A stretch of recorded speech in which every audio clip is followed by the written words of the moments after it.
Senhor Jesus, unindo-nos em prece, nós te rogamos o amparo dos amigos e benfeitores espirituais, daqueles colaboradores, Senhor, que do plano espiritual nos orientam, nos amparam, conduzem, Senhor, as tarefas da casa que nos acolhe, para que tenhamos, através da inspiração, através da intuição, condições de recolher o melhor que o estudo possa nos proporcionar para o nosso investimento íntimo da transformação indispensável. Senhor, nós te rogamos o amparo para os nossos familiares, por aqueles que estão conosco no campo físico, mas também por aqueles que já partiram para o plano espiritual,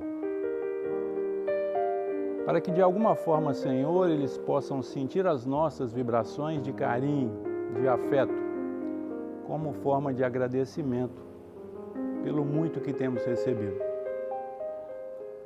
Senhor, nós te rogamos pela casa que nos acolhe e por todos aqueles que aqui dão a sua contribuição, por todos aqueles, Senhor, que de alguma forma contribuíram para que fosse possível a realização deste encontro.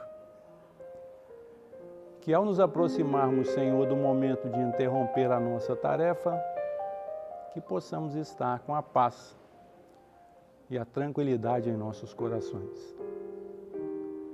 Por tudo isso, Senhor, nós te agradecemos e mais uma vez te rogamos. Sê conosco, Senhor, hoje e sempre.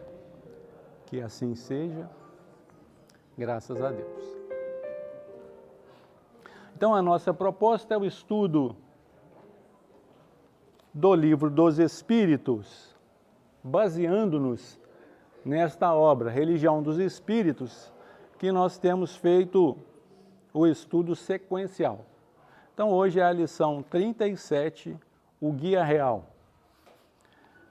É uma reunião pública que aconteceu no dia 25 de 5 de 1959, estudando a questão 625 do Livro dos Espíritos. Então, nós vamos recorrer ao Livro dos Espíritos na questão 625, para a gente entender qual foi a pergunta que deu origem à nossa lição. Livro 3, capítulo 1, Lei Divina ou Natural. Pergunta 625. Qual é o tipo mais perfeito que Deus ofereceu ao homem para lhe servir de guia e de modelo? Vede Jesus. Kardec tem um comentário, ele diz o seguinte: Jesus é para o homem o modelo da perfeição moral que a humanidade pode pretender sobre a terra.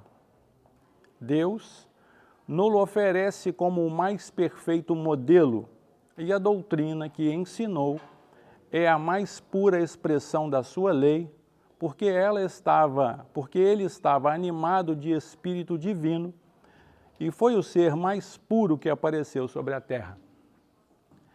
Se alguns daqueles que pretenderam instruir o homem na lei de Deus, algumas vezes as extraviaram por meio de falsos princípios, foi por se deixarem dominar eles mesmos por sentimentos muito terrestres e por terem confundido as leis que regem as condições da vida da alma com aquelas que regem a vida do corpo. Vários deram como leis divinas o que não era senão leis humanas, criadas para servir às paixões e dominar os homens. Então foi essa pergunta que nos proporcionou a lição que Emmanuel vai nos apresentar. O Guia Real. Na procura de orientação para a conquista da felicidade suprema, com base na alegria santificante, lembra-te de que não podes encontrar a diretriz integral entre aqueles que te comungam a experiência terrestre. Nem na tribuna dos grandes filósofos, nem no suor dos pioneiros da evolução, nem na retorta dos cientistas eméritos, nem no trabalho dos pesquisadores ilustres, nem na cátedra dos professores distintos, nem na veste dos sacerdotes abnegados, nem no bastão dos pastores experientes, nem no apelo dos porta-vozes de reivindicações coletivas, nem nas ordenações dos administradores mais dignos, nem nos decretos dos legisladores mais nobres, nem no verbo flamejante dos advogados do povo, nem na palavra dos juízes corretos, nem na pena dos escritores enobrecidos, nem na força dos condutores da multidão, nem no grito contagioso dos revolucionários sublimes, nem nas áreas dos filântropos generosos, nem na frase incisiva dos pregadores ardentes, nem na mensagem reconfortante dos benfeitores desencarnados.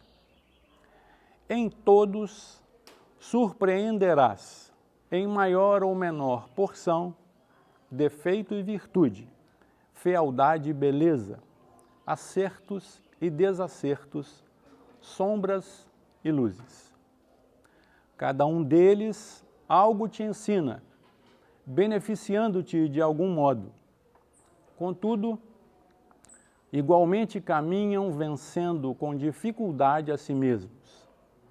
Cada um é credor de nossa gratidão e de nosso respeito pelo amor e pela cultura que espalha. Mas no campo da humanidade, só existe um orientador completo e irrepreensível. Tendo nascido na palha, para doar-nos a glória da vida simples, expirou numa cruz pelo bem de todos, a fim de mostrar-nos o trilho da eterna ressurreição. Sendo anjo, fez-se homem para ajudar, e sem cofres dourados, viveu para os outros, descerrando os tesouros do coração. É por isso que Allan Kardec, desejando indicar-nos o guia real da ascensão humana, formulou a pergunta 625 em O Livro dos Espíritos, indagando qual o espírito mais perfeito que Deus concedeu ao mundo para servir de modelo aos homens. E os mensageiros divinos responderam, na síntese inolvidável, Jesus, como a dizer-nos que só Jesus é bastante grande e bastante puro para ser integralmente seguido na terra como sendo o nosso mestre e Senhor. É interessante a gente atentar para os detalhes da lição, que começa para a gente no título. O guia real. Na nossa história, o real era a realeza, era aquele que estava acima das nossas condições, muitas vezes materiais, em função das próprias atribuições que a sociedade buscava. Aqui é uma outra proposta, aqui é uma outra realidade. E aí, os amigos espirituais nos apresentam ele como um exemplo a ser seguido. Em qual campo? Qualquer? Se falar baixo demais, só eu ouço, aí eu penso que é obsessão. Por quê? Nós somos espíritas, né? Então, quem falou? Moral? Leis morais. Então, a proposta é essa, não é assim? Ele é o guia que deixou para a gente essa proposta. Porém, quando nós falamos em guia, não é tão simples assim, porque guia é alguém que nos orienta. Mas para que esse alguém possa nos orientar, deve haver de nós alguma coisa antes. E o que será? A obediência que é mais difícil. Como é que é? A obediência que é mais difícil. Obediência que é mais difícil. Ô Marcos, tô sentindo sua falta aí, hein? Tá meio sumido, hein? Tá bem espiritualmente, né? Graças a Deus. Lucas, capítulo 14, a partir do versículo 25. Parábola acerca da providência. Eu tenho para mim que existe uma pequena diferença entre misericórdia e providência. Isso é para mim, no meu entendimento, tudo bem? Para mim, misericórdia é a ação divina na vida daqueles que não cumprem as suas obrigações. E aí você tem que recorrer a Deus. Senhor, me salva porque o negócio está ruim, em algum momento eu vacilei. Providência é o resultado do seu trabalho. Então você não precisa preocupar, você faça que você vai receber. Assim é a minha interpretação do Evangelho, quando Jesus fala assim, olha, aquele que busca, recebe, não é assim? Acha. Aquele que bate, a porta se abre. Então é assim que eu entendo, e quando eu busco misericórdia, é porque eu estou desesperado, em algum momento eu acreditei que falhei, ou aqueles que estão no meu entorno falharam, e eu estou tentando buscar de alguma forma o socorro.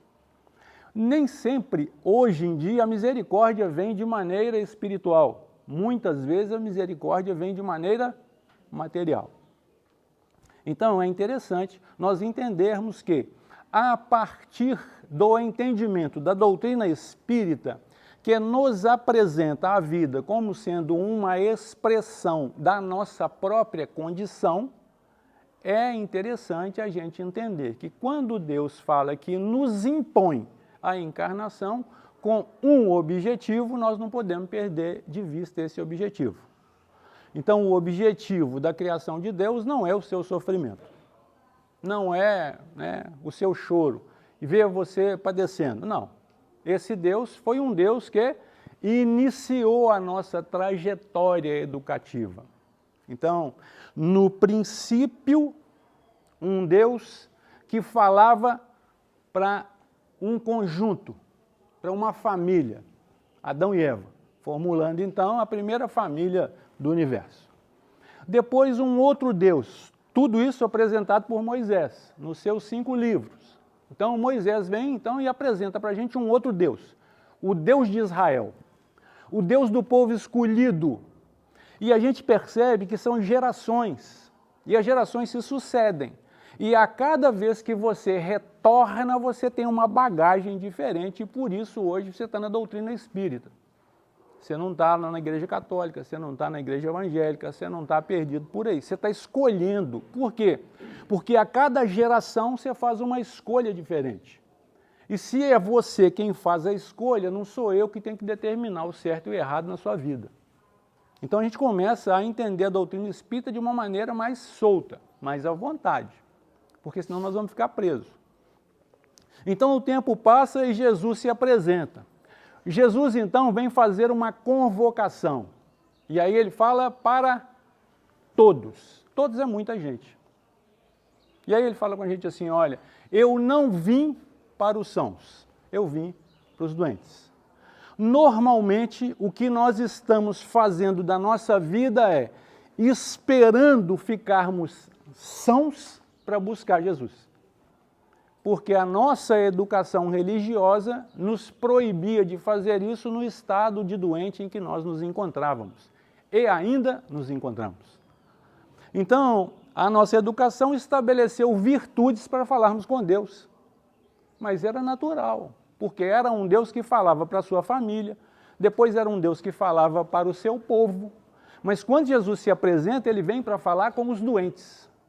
E ele tirava do meio dos doentes aquele que ele queria curar. Mas não era ele que queria. Quem tinha que querer ser curado era aquele que saía da multidão. Então a gente vai entendendo que é uma proposta muito ímpar, muito particular. Porque ele vem para trazer uma mensagem que só aqueles que o seguem podem entender. E mesmo aqueles que o seguem entende a mensagem de maneira ímpar, pessoal. E é isso que a mensagem de Emmanuel está nos falando. Você não vai encontrar para seguir, e hoje isso está em moda, assim. E aí eu tenho que pedir para quem está nos vendo, né, para que nos siga, dê um like, assim, porque é assim. Então nós temos que pedir. Então, e eu posso dar uma certeza, nem todos aqui sabem que o Lafran tem um canal e que seguem esse canal. Nem todos que seguem o canal dão um like quando está vendo as mensagens. Nem todos que vê a mensagem não dão um like e não é seguidor do canal. Por quê? Porque você ainda não entende que você faz a diferença. Você não se valoriza a tal ponto de achar que o seu like não é importante. Que a sua visualização, a sua inscrição no canal não é importante. Ora, nós estamos há 2000 anos da mensagem, da informação que Jesus nos trouxe, e nós temos que entender que nós estamos em outras gerações, que os nossos filhos vêm outra geração, que os nossos netos outras gerações, e a gente tem que entender que está tudo sob controle. Porque nós temos um guia, e esse guia não está sentado atrás de cadeira de gabinete. Então, a gente vai entendendo de alguma forma que a proposta é uma proposta bem diferente. Agora, Jesus não escolhe mais um povo. Jesus se apresenta como sendo um caminho a ser seguido. E aí começa a nossa dificuldade. A partir do versículo 25 do capítulo 14 do Evangelho de Jesus segundo Lucas. Ora, ia com ele uma grande multidão e voltando-se, disse-lhe: se alguém vier a mim e não aborrecer a seu pai e mãe e mulher e filhos e irmãos e irmãs, e ainda também a sua própria vida, não pode ser meu discípulo. Aqui eu vou ter que fazer uma inteira, porque como eu trouxe a minha sogra, aqui serve para a sogra também. Sua irmã, sua sogra, então você tem que aborrecer. Então, a gente vai entendendo que, de acordo com o seu caminhar, o seu entendimento tem que ampliar-se. Porque esta é a proposta da doutrina espírita, como sendo o Consolador prometido por Jesus no Evangelho de João. Se a doutrina espírita não te consola na condição que você está hoje, você está no lugar errado. Aqui é consolo. Aqui não é agravamento de pena. Aí você vem trazer para mim um detalhe da sua vida, do seu passado, é lógico, porque você ainda não viveu o seu futuro, você está custando a viver o seu presente. E você vem trazer para mim relatos do seu passado, acreditando que o seu passado determina o seu presente. E aí eu posso te garantir que o seu passado faz parte da sua história. E se você está deixando o seu passado determinar o seu presente, é porque você ainda não entendeu a dinâmica da vida. A vida é dinâmica. Ora, teremos aflições, mas a vida é abundante. Isso está tudo no Evangelho. Ele vai continuar dizendo assim: e qualquer que não levar a sua cruz e não valer e não vier após mim, não pode ser meu discípulo. Aqui é complicado, porque quando fala em levar a cruz, nós damos nome CPF à cruz. Assim? Você casou. A sua cruz agora tem um nome e um CPF diferente do seu. Ora, aqui o texto não está falando de casamento, não. Você quis ter filho, você quis ter filho. Aí a sua cruz tem um CPF diferente e um nome de batizado que você escolheu. Então nós vamos entendendo que quando o Evangelho nos chama a atenção para um comportamento, quando a gente entende que Jesus está convocando discípulos, ele fala que aquele que quiser. E se não tiver o querer do seu lado, é besteira eu tentar te convencer de alguma coisa, porque o texto de Emmanuel fala que nós não encontraremos aqui, na Terra, no nosso ambiente, nenhum que seja um guia real. Porque eu tenho altos e baixos assim como você. Eu tenho momentos de dificuldade assim como você. Eu tenho momentos, né, de confusão familiar, de confusão social, assim como você. Então, você quer me conhecer, fica uma semana dentro da minha casa. Não sei se você vai aguentar uma semana, mas é uma proposta. É perigoso, no segundo dia você já dá o fora. Fala, o quê? E é esse cara que fala para mim, nunca mais eu volto lá. É porque você não entendeu. Eu falo, você cumpre. Mas você não cumpre o que eu falo. Você cumpre a sua proposta para seguir Jesus. Porque não tem nada a ver com a minha família. Não tem nada a ver com a minha esposa. Não tem nada a ver nem com a minha sogra, nem com a minha mãe, nem com meus filhos. Tem a ver comigo e com ele. Tem que ter o meu querer. Mas eu não posso esquecer que o objetivo da vida com relação à minha vida é eu chegar à perfeição. E aí é claro que nesse momento eu gostaria de viver entre os sábios. Eu gostaria muito de viver entre os espíritas, um mundo de espíritas. E de preferência dentro da casa espírita. Semi-aberto, não é assim? Você sai de manhã para trabalhar e volta à noite. Sistema do casamento, semi-aberto, né? Você vai e volta, vai e volta.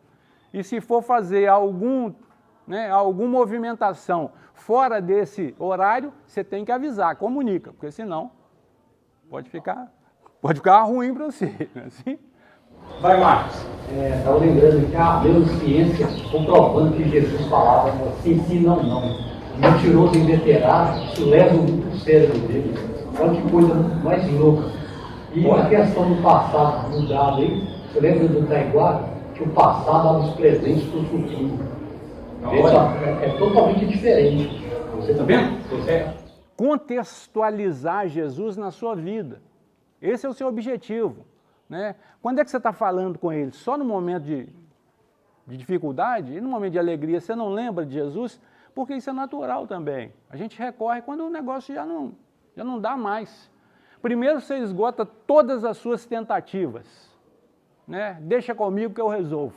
Se um negócio zebrar, você recorre a Deus. Não é essa a proposta do Evangelho. Primeiro você recorre a Deus. E depois você executa. E se zebrar? Se zebrar, você fala com Deus assim, Senhor, não entendi sua mensagem. Porque eu fui levado pelos meus sentimentos, pelos meus prazeres, pelos meus desejos. É assim a nossa vida. Porque senão seria fácil. Então eu querer viver entre espíritos, acreditando que vai dar tudo certo, eu vou falir também. Porque nós estamos em um ambiente diferente de entendimento. Porque o nosso histórico nos dá esta oportunidade. E é isso que é fantástico na nossa vida. Como é que Deus vai nos transformar em sábios sem ter um ignorante do seu lado para te dar o trabalho que você precisa para purificar? Como é que Deus vai nos transformar em pessoas boas, sem a crueldade, morando dentro da sua casa para te dar o exemplo que você não deve seguir?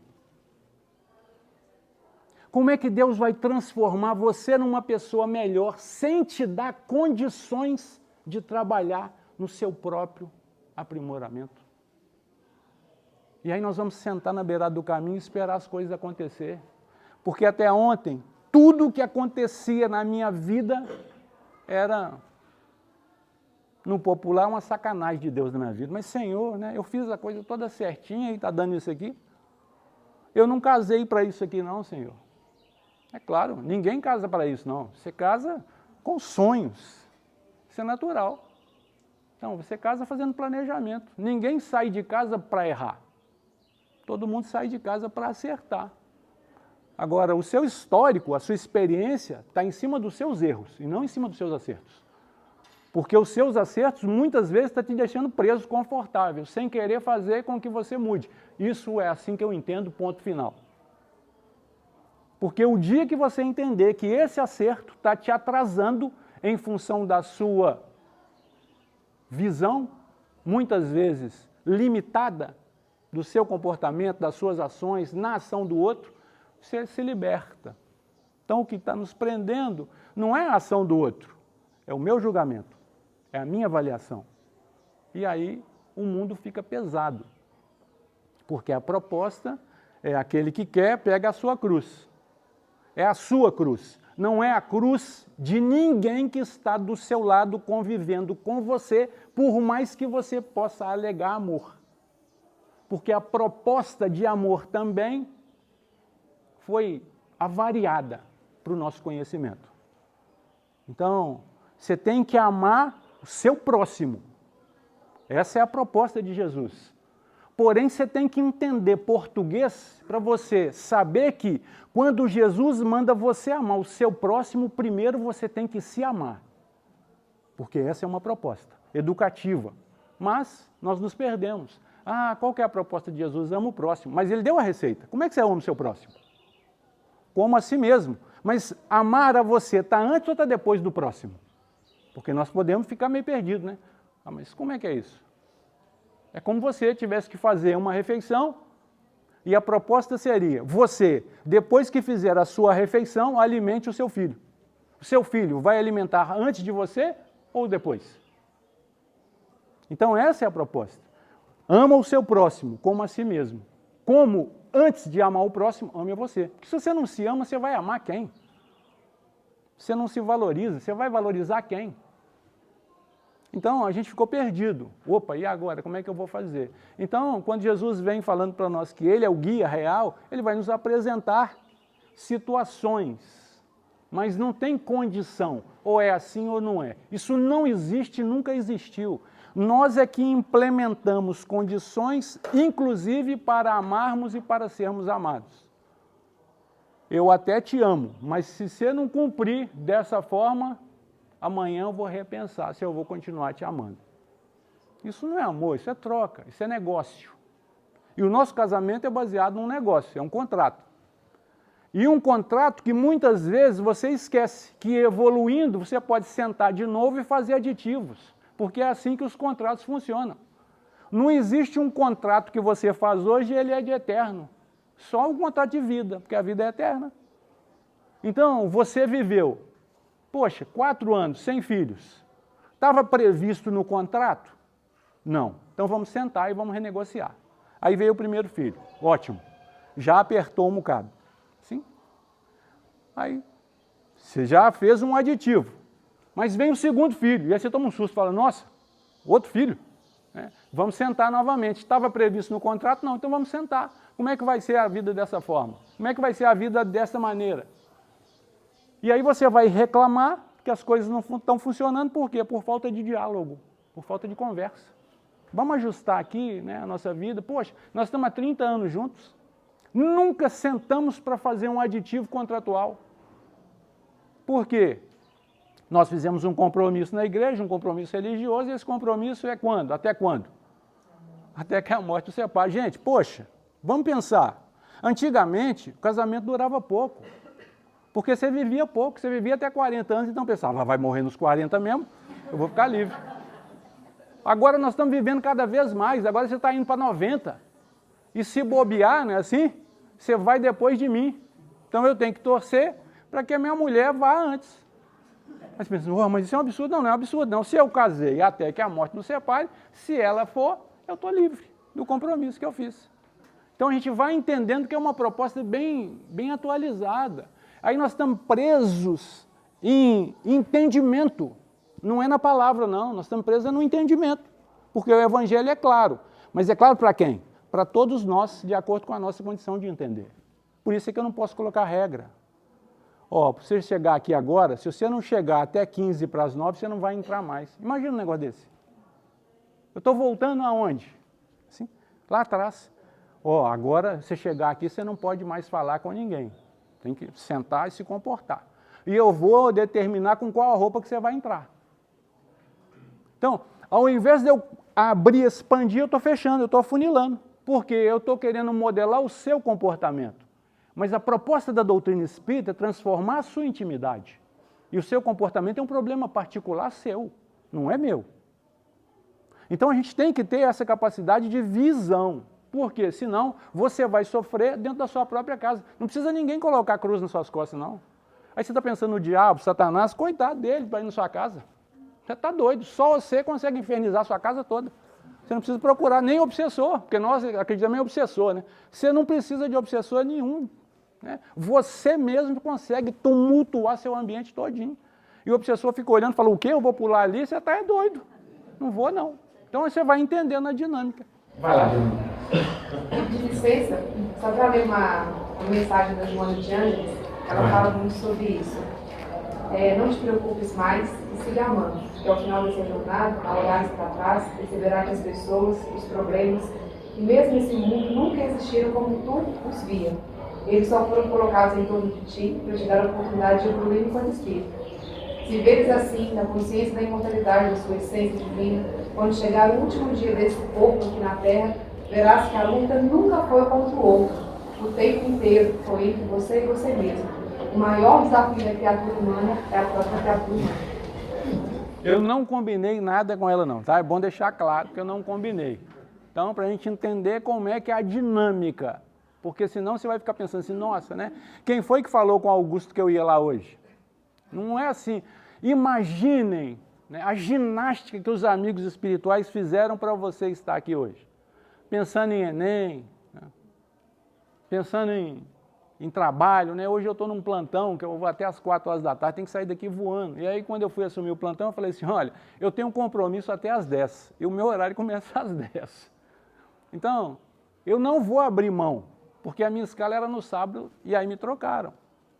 Então, não pense que isso é só na minha vida, não, porque na sua vida vai ter isso também. Você vai ter que fazer opções. E aí você pensa que está tudo direitinho, não existe essa possibilidade de estar tudo direitinho. Porque assim você não cresce, você estaciona. Família Doriana, é isso que você está querendo? Você não vai ter isso aqui.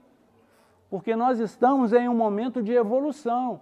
E é importante a nossa contribuição como discípulo. Mas para ser discípulo, existem algumas exigências. E a primeira delas é querer. Você realmente quer. E aí a segunda, você tem condições de abrir mão da sua vida? E aí a gente pensa assim, mas como é que vai ser isso? Como é que eu vou abrir mão da minha vida, né, se a vida é um dom sagrado de Deus? Não tem nada a ver uma coisa com a outra. É a sua vida de personalidade. São as suas verdades em confronto com as verdades divinas. Porque é assim que nós evoluímos. Não é na base do entusiasmo. É na base da transformação íntima, lenta, progressiva, programada. O que você quer para o ano de 2025 com relação à sua condição moral e espiritual? Você nunca fez um planejamento espiritual moral. Nem eu. Porque nós acreditávamos que isso aconteceria de maneira natural e progressiva. Assim como eu acreditei que ao chegar a 18 anos, eu me tornaria uma pessoa responsável. E isso não aconteceu. Quando chegou nos 35, eu já estava desesperado já. Eu não aguentava mais esperar. Eu falei, não vai vir mais. Aí eu casei. Alguém responsável tem condição de casar, gente? Aí você tem que me falar. Só se tiver doido da cabeça. Porque você fica doido aí, você casa. É você casar para ser feliz. É assim? Então você entende a coisa totalmente diferente, amigo. Isso não existe, essa possibilidade. Você quer se casar? Você não casou ainda. Aqui parece que está todo mundo casado ou já foi casado um dia. Então, você quer se casar, tudo bem. Primeiro passo, seja feliz. Esteja bem em qualquer ambiente que você tiver.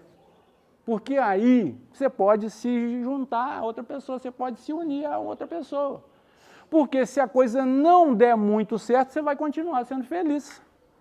Então a proposta é essa. Agora, você já está todo avacalhado.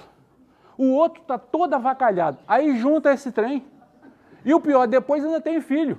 Aí você vem falar comigo, nossa, meu filho. Cara, mas foi uma confusão que você arranjou com a sua parceira, com o seu parceiro, e aí é isso, aí não podia dar outra coisa, não. E aí o plano espiritual está doidinho para uma oportunidade dessa. Aí sabe o que você faz? Antes de casar tem filho. Aí, é assim. Então, não existia um planejamento na nossa vida. Então, o planejamento espiritual, o que eu quero para a minha vida? Eu quero mudar algo? Tem alguma coisa moral que me incomoda? Eu queria chegar até onde? No contexto da espiritualidade. E aí tem um agravante com relação a espírita. Espírita acredita muito na mediunidade. Porém, ele acredita, como antigamente, que mediunidade é um sexto sentido que vai surgir do nada. Imagina, nós estamos há milhares de anos para chegar aonde nós chegamos, para sentir, ver, falar, ouvir. E aí estamos falando o que não deve, ouvindo o que não precisa, sentindo o que não é para sentir. E aí agora nós estamos querendo, né, um outro sentido. O sentido do plano espiritual para resolver todos os meus problemas. Agora, ora, nós temos que entender que mediunidade é você apurar os 5 sentidos que você já tem. É você, quando olhar para alguém, olhar com dignidade, com respeito. É você, quando ouvir alguma coisa de alguém, não distorcer o que você está ouvindo. É quando você falar para alguém, não fale de alguém. É quando você sentir algo que você não confunda os seus sentimentos com as suas inclinações. Isso é mediunidade. E aí, o grande desafio, quanto mais você estuda, você acredita que mais próximo você vai estar do seu amigo espiritual. E esse é um grande engano. Quanto mais você estuda, mais o seu amigo espiritual se afasta de você. Porque acreditando nas suas capacidades, ele pensa, agora vai dar tudo certo. E aí você começa a criar uma dependência do amigo espiritual. E até para trocar de roupa, você pergunta para o amigo espiritual qual é a cor que você deve vestir. Imagina um trem desse. E ele pensa, meu Deus do céu, será que ele não está entendendo? Que a minha proposta aqui é de sensibilizar. Escolhe a roupa que você quiser, que isso não vai fazer efeito na sua vida, não. O que vai mudar é o que está dentro da roupa, mas não o que está dentro da roupa, é o que está dentro daquilo que está vestindo a roupa. O que atrai sorte para você não é a sua vestimenta, é o seu comportamento. Então a gente fica buscando alguma coisa diferente. Então a gente não entendeu a proposta do guia real. Primeiro querer, depois abrir mão das suas verdades. Essa é a sua vida. É no que nós estamos assentados. Não tem nada a ver com a proposta de longevidade, de evolução. Ah, então quer dizer que eu não posso viver mais? Não, isso é vida de beatitude, não é essa a proposta. A nossa vida é viver com o ambiente em que nós estamos instalados. Dar o nosso testemunho de fé para que você transforme a vida do outro que está te olhando, torcendo para que dê errado. E quando der errado, você levanta a cabeça, sacode a poeira, continua andando e ele fala, não acredito. Então, é assim que Deus trabalha com todos nós, dando para você a condição de superação e dando para o outro a condição de observação da sua vida, torcendo para que tudo dê errado. É claro que não é o que eu gostaria que fosse ao contrário, eu gostaria que todos torcessem para que desse certo, mas infelizmente eu estou vivendo no mundo real, não é o ideal. Continuemos. Pois qual de vós, querendo edificar uma torre, não se assenta primeiro a fazer as contas dos gastos, para ver se tem com que acabar? Aqui está o planejamento. E aí Paulo falando para a gente assim, olha, não faça comparações de coisas materiais com coisas espirituais. Você vai comparar uma coisa espiritual, você compara com outra coisa espiritual. Você vai comparar uma coisa material, você compara com outra coisa material. Então, se a sua proposta é edificação moral, é edificação espiritual, você tem que fazer um planejamento aonde você quer chegar. O que você vai fazer? Isso é abrir mão da sua própria vida. Isso é deixar pai e mãe. Pai e mãe não no sentido biológico, mas no sentido de experiência. Porque é isso que está nos matando durante o dia. São os pais e as mães que estão amarrando a gente para não mudar. Você quer mudar, mas o seu pai fala, você não vai fazer isso. Esse é o seu pai. Porque quando Jesus fala na proposta do renascimento do homem novo, ele não estava falando de morte, ele estava falando de vida. E você tem que renovar agora, porque você tem o conhecimento, você é capaz. Então, essa proposta do homem novo é, quando você falar assim, hoje tem estudo, e aí o seu pai fala assim, mas você está cansado, descansa. Você renuncia ao seu pai e fala, não, eu vou em função do homem novo. É como se tivesse você tendo a obrigação de levar o seu filho para a evangelização. O seu filho é você, é a criança que está nascendo dentro de você. Então é assim que você tem que perceber as nuances do evangelho, porque senão vira amarra. E aí você vai brigar com o seu pai. Aí você está brigado com o seu pai, de mal da sua mãe, e aí quando você lê o evangelho, você se sente até reconfortado. Não, graças a Deus. Ainda bem que o evangelho mandou eu brigar, eu já não estava aguentando mais isso. Então agora, não tem essa proposta. Não existe isso. Você brigou com o seu pai, isso é um problema particular seu. Quando você tiver coragem, condições, você vai lá e pede perdão. Você fala, Augusto, mas eu pedi perdão? Perdoar alguém não é estar, fazendo contrato de relacionamento, não. Perdoar alguém é ficar livre da amarra. Aí se ele não quiser te perdoar, não é problema seu. Pega só a sua cruz, deixa a dele para ele. Uma hora ele vai cair na real. E se não cair, não é problema nosso. O seu filho foi embora de casa, de mal de você. Para uns, nossa, graças a Deus, assim. Mas você está sofrendo. O que você fez de errado? Eu não sei o que eu fiz de errado. Você não fez nada de errado. Você tem um filho que fez a própria escolha, graças a Deus. É assim que tem que ser. Augusto, mas ele fez uma escolha errada. Isso não é problema seu, é dele. Quem dera se eu tivesse feito só a escolha certa até chegar aqui. Eu imagino o que a minha mãe não penou para que eu chegasse até aqui. Porém, ela não viu o fruto, porque um é que planta e outro é o que colhe. Ela foi para o plano espiritual. Então eu tenho que acreditar que ela, sabendo lá, ela vai ficar orgulhosa, falando, não, graças a Deus que eu dava nesse menino um cor de manhã, um de tarde, um de noite. Essa era a didática. Mesmo que chorava, porque é assim que o pai faz quando corrige o filho. Dá uma correção e vai para o outro quarto chorar. E fica pensando, meu Deus do céu, será que eu fiz certo? Amigo, se você fez errado, você fez o errado com a intenção certa, de que é corrigir. E se daqui a 15 anos você voltar àquele momento e entender que foi erro, você tem condições de chamar o seu filho e falar, filho, lembra aquela surra que eu te dei naquele momento? Eu estava equivocado, você me perdoa. Ele vai falar, pai, eu nem lembro disso. Porque é assim. Então, quando você corrige com amor, não existe amarra de sentimento. O problema é que nem sempre as nossas correções são baseadas no amor, mas e sim na raiva. E aí é complexo. Ele continua. Para que não aconteça que depois de haver posto os alicerces e não podendo acabar, todos os que virem comecem a escanear dele, dizendo, este homem começou a edificar e não pôde acabar. Somos nós avaliando os nossos amigos que vão para determinadas seitas religiosas e não conseguem a sua transformação íntima. Porque você já conhece ele já de mais tempo.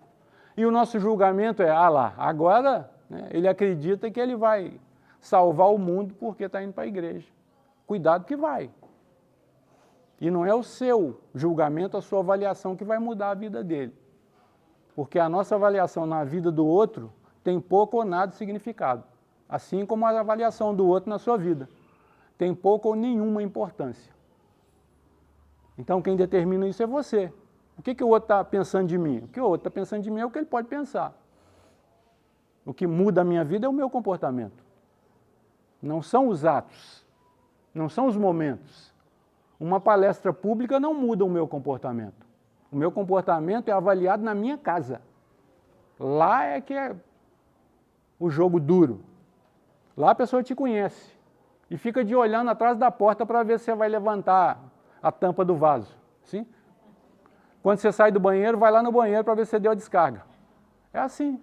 Fica te vigiando o tempo todo. Pô, o cara é espírita, pregador, sai do banheiro, nem lava a mão, nem dá descarga. É isso, a nossa vida é isso. Aí você fica pensando, não, uma hora a estrela vai baixar, não é assim? E aí eu vou ficar divino. Não, eu vou ficar divino vivendo estas dificuldades que a vida me impõe. Porque isso é comportamento diário. E aí quando você entronizar essa capacidade de comportar-se de maneira tal que ninguém perceba a sua presença, você já está bem. Porque por enquanto nós estamos querendo chamar a atenção. Imagina eu te convidando para o meu casamento. Pensa, nossa, né, tem que comprar um vestido novo, um sapato novo. Né? Normalmente o homem improvisa. Né? A mulher não, né, tem que comprar um vestido novo. Aí você pensa, mas é porque a mulher é vaidade. Não, porque a mulher e o homem têm representatividades diferentes na nossa intimidade. Só por isso. Porque isso é comportamento masculino, comportamento feminino. E quando a gente fala masculino, feminino, eu estou falando de razão e sentimento, não tem nada a ver com gênero e escolha. Então a gente tem que ir abrindo a nossa condição, porque nós estamos em uma geração de futuros renovadores de planeta. A nossa condição atual não pode nos remeter ao nosso passado, acreditando que se nós trouxermos os comportamentos de 1900 para cá, nós vamos consertar e corrigir o mundo. Não tem essa história, não, porque isso passou. Nós estamos em um mundo diferente, no 3º milênio. As pessoas hoje se comportam como elas quiserem. E eu tenho que entender que ele tem o direito de se comportar como ele bem entende que é certo. Porque não existe certo. Certo é o que você faz na sua vida. Porque quando eu vejo que existe um guia real e esse guia é Jesus, eu tiro de mim os preconceitos que me amarram a padrões comportamentais, sociais, que devem existir para que a gente possa viver. Então, o nosso comportamento aqui não é um comportamento educado, é um comportamento estabelecido. Você aprendeu isso em algum lugar e agora coloca em prática aqui. Porque já pensou, todos vocês conversando ao mesmo tempo? Eu ia fazer aqui o quê? Não precisa falar não, que eu entendi. Então, a gente vai entendendo. Moldou em mim um comportamento, agora o meu comportamento ele tem essa capacidade de observação. Opa, aqui eu falo, aqui eu fico em silêncio. Aqui eu me apresento, aqui eu não me apresento. Então, é assim. Agora, nós estamos caminhando. Augusto, mas as coisas estão perdidas para quem? Está perdido para quem? Se a pessoa está vivendo a vida dele intensamente do jeito que bem entende, cabe a mim avaliar que aquele jeito de viver é um jeito ruim? Onde é que eu estou com a cabeça? Augusto, mas ele fez uma escolha? Se ele fez uma escolha, que maravilha, ele tem condições de escolher. Agora, as nossas escolhas estão de acordo com a nossa condição e não de acordo com a nossa projeção. Por isso, nós ainda vamos errar. Aí o espírita vem para a reunião, se programa para acertar daqui para frente todas as ações. Vai se decepcionar antes de chegar em casa. A nossa proposta não é de acertar tudo, é de entender o erro de maneira imediata quando ele estiver presente na nossa vida. Pá, você despertou. Porque antes isso levava alguns milênios e ia agravando. Por quê? Nós temos um período muito curto de uma reencarnação para outra, 150 anos, 200 anos, 50 anos, 60 anos, depende da sua condição. Então você errou hoje e não entendeu, levou para a próxima. Chega na próxima, errou de novo, não entendeu, vai para a próxima. Vai acumulando. Agora não. A nossa proposta é de despertamento e não de transformação instantânea, porque isso não acontece. E você pode se decepcionar esperando isso na sua vida. Acreditando que veio aqui, ouviu alguma coisa interessante, vai chegar em casa agora e domina o ambiente. Tem alguém lá para te provar que você não domina nada. E não sou eu não, porque eu não estou lá, graças a Deus. Eu tenho os meus. Então você vai chegar e vai entender o outro com um pouquinho mais de zelo, um pouquinho mais de cuidado, porque é isso que nós estamos precisando. Entender o outro com um pouquinho mais de cuidado, com um pouquinho mais de zelo. Nós somos capazes. Nós somos capazes. Eu tenho que acreditar nisso. Quando você busca um caminho de doutrina espírita, eu tenho que acreditar que você está fazendo algumas escolhas mais ponderadas. Está deixando o sentimento devagarzinho, de lado, e recorrendo à razão para fazer as suas escolhas. Isso é tudo de bom para nós. Porque quando você age com a razão, você estabelece muitas vezes limites. E o sentimento não tem limite. Por isso os nossos conflitos conjugais. Você vai ficando íntimo e vai perdendo muitas vezes o respeito com o outro. Ora, o outro continua sendo o outro, com as suas particularidades, com as suas individualidades. E a gente esquece isso. Ah não, mas eu estou vivendo com ele há 30 anos, eu já conheço. Você vai cair do cavalo. Porque você vai viver 50, 60, 70, 80 e não vai conhecer. Porque se você ficar conhecendo, ele está parado. E eu não quero que a minha esposa me conheça nunca. Porque o que ela conheceu ontem e hoje tem que estar transformado. Amanhã, outra proposta. E tem que ser assim. Porque é assim que eles vão nos cobrar. Mas você fazia isso? Eu fazia, agora não faço mais. Mas você gostava disso? Eu gostava, agora não gosto mais. Ah, mas não acredito. Pode acreditar. É opção, é escolha. É o meu querer. Não é mais de acordo com o movimento. Ah, todo mundo está dançando, vou dançar. Todo mundo está gritando, eu vou gritar. Todo mundo está gritando, eu vou dar o fora. Todo mundo está dançando, eu vou avaliar a música. Essa música não dá para mim, eu dou o fora. Então eu vou entendendo, porque está todo mundo certo. Agora está todo mundo dançando, eu começo a falar, nossa, isso é um absurdo. Está todo mundo gritando, nossa, isso é um absurdo, que povo, né, atrasado. Oh, gente, assim, você com tanto conhecimento, avaliando a vida alheia ainda, como se grito fosse atraso. A gente tem que tomar cuidado com os nossos sentimentos mais, sabe, mais sensíveis, que dominam você sem dar alarme. Porque o que dá alarme você consegue atualizar, né? Por isso é que você tem aqueles alarmes lá no seu aparelho para atualizar a versão. Então, tem situações dentro da sua intimidade que não dá alarme para você mudar. Você fica confortável, né? Eu sou assim mesmo, assim? Não, eu andei e cheguei até aqui, qualquer um pode chegar. Não é bem assim, não é bem assim. Ele vai continuar no texto dizendo assim: para que não aconteça que depois de haver posto o alicerce e não a podendo acabar, todos que virem comecem a escarnecer dele, dizendo, este homem começou a edificar e não pôde acabar. É isso que vão fazer conosco. Ele acha que é espírita. Olha lá o comportamento dele, olha lá. E aí você vai desanimar. Porque o aplauso é muito importante, mas não crie no aplauso dependência. O elogio é muito importante, mas não crie no elogio dependência. Então é muito legal você falar, olha, gostei da palavra, gostei, mas eu não estou aqui por causa disso. Eu estou aqui buscando uma transformação íntima muito difícil, muito difícil. Se você está pensando que a sua vida está difícil, eu não vou te contar a minha não, porque é muito difícil. E não estou aqui buscando facilidades. Não estou aqui negociando com Deus. Ó Senhor, eu vou lá domingo, mas você alivia para a minha semana. Eu não quero isso na minha vida. Eu quero desafio em cima de desafio, porque assim eu vou crescer. Está difícil? Sim, é que é bom, Senhor.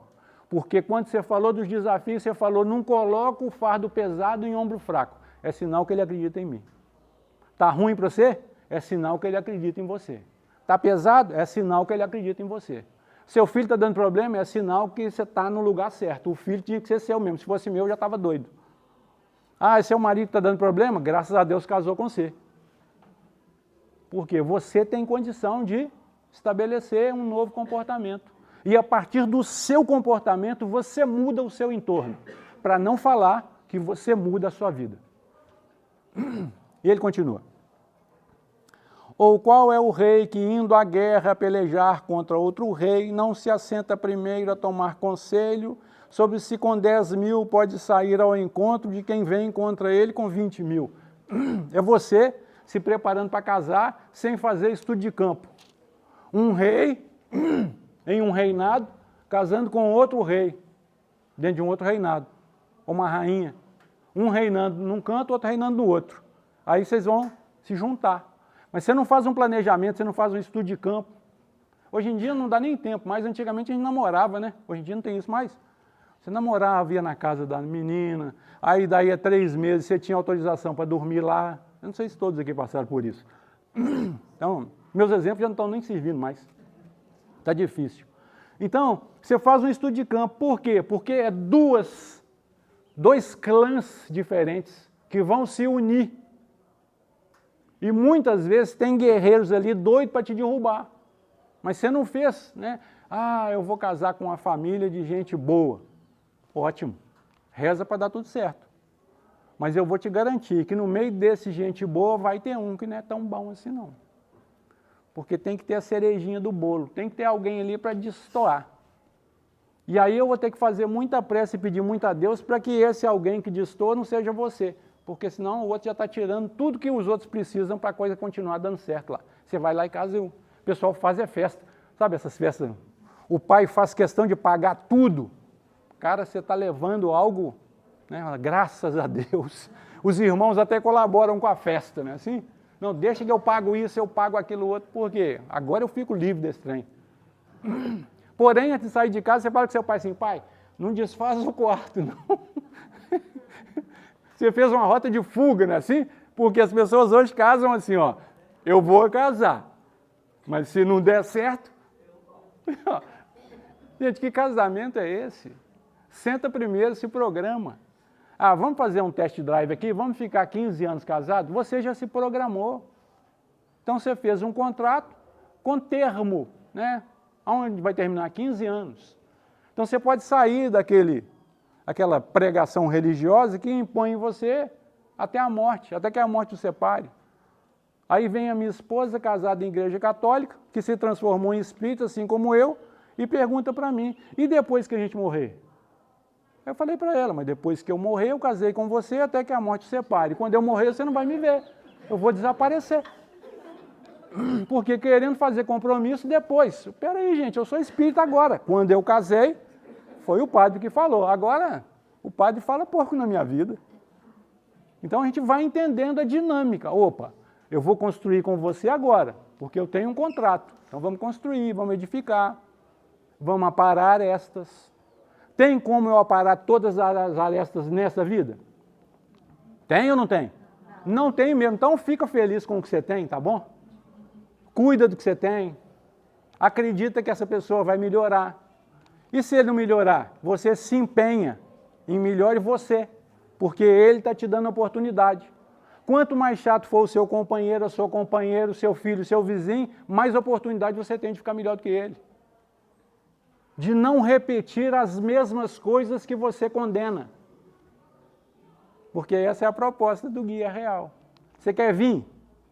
Tem problema nenhum. Eu não espero de você virtudes. Eu não preciso disso para você me seguir. Eu não preciso de pessoas certas para me seguir.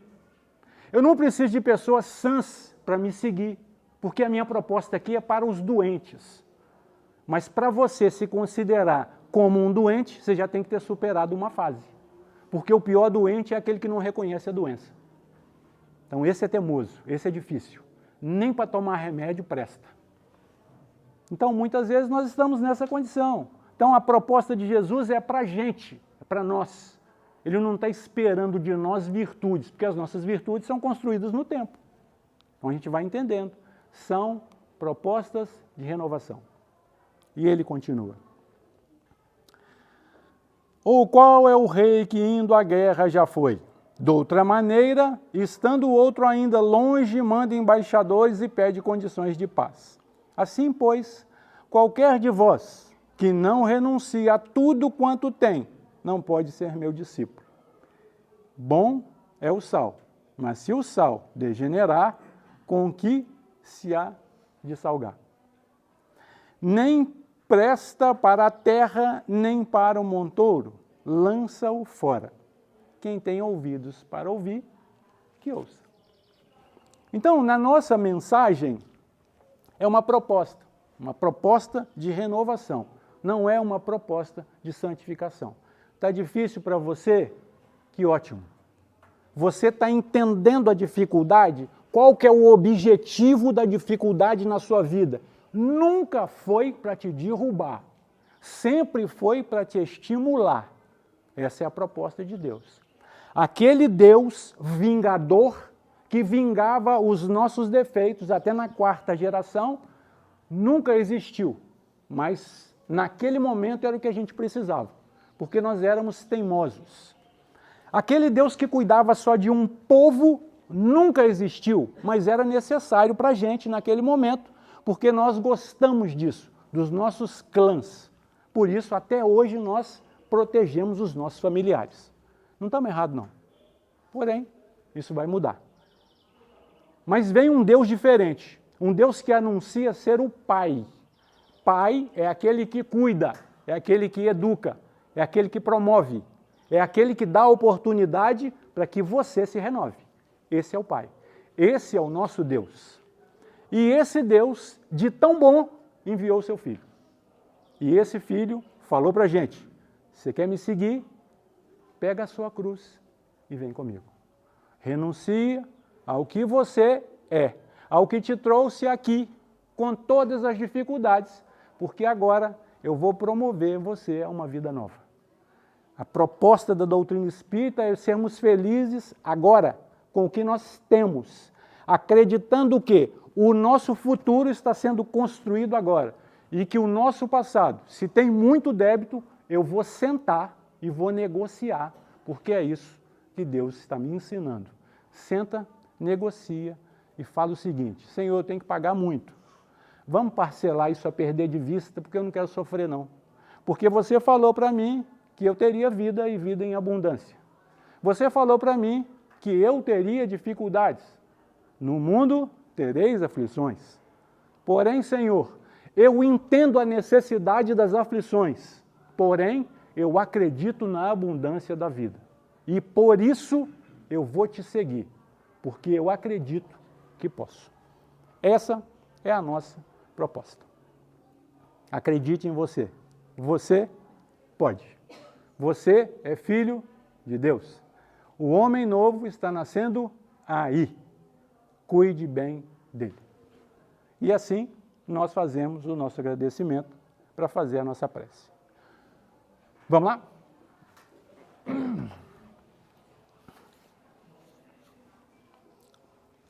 Senhor Jesus, agradecidos pela oportunidade de estarmos juntos, nós te rogamos o amparo, Senhor, aos nossos familiares, a todos aqueles que nos auxiliam na jornada. Nós te rogamos, mestre amigo, a coragem para dar o nosso testemunho. Nós te rogamos, mestre amigo, as condições indispensáveis ao nosso crescimento. Que saibamos, Senhor, aproveitar os momentos que a vida nos apresenta como sendo as lições diárias para o nosso crescimento.